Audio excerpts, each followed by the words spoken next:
September of 1666. The majority of houses in England's capital city of London were built from wood, pitch, and straw. On top of that, following an intense heat wave throughout the summer, every alley in the city was bone dry. In the dead of night on September 1st, or rather the early hours of September 2nd, a fire broke out from a slight carelessness in a bakery on Pudding Lane. No one could have imagined that night that a tiny spark escaping a baker's oven would burn the capital of a historic empire to ashes.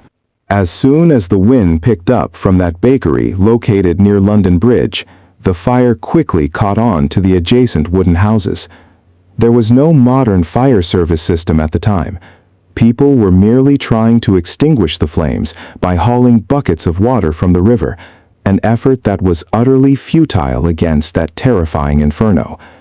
Moreover, the fierce velocity of the wind propelled the fire from one house to another at breakneck speed. Within a matter of hours, the fire that started in Pudding Lane began devouring the entire city.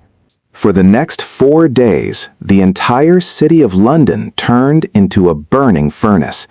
The night sky took on a crimson hue from the blazing flames, and billowing plumes of smoke could be seen from miles away. The intense heat of the fire was so extreme that the lead on the roof of the ancient stone-built St. Paul's Cathedral melted and began flowing down the streets like a river.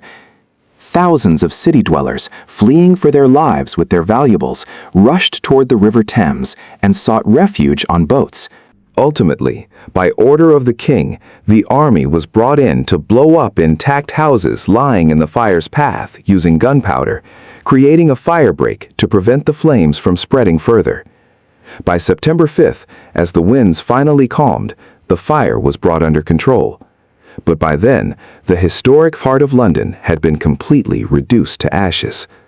According to official records, roughly 13,200 houses, 87 churches, and key administrative buildings were leveled to the ground. Nearly 80% of the city's population was rendered homeless overnight.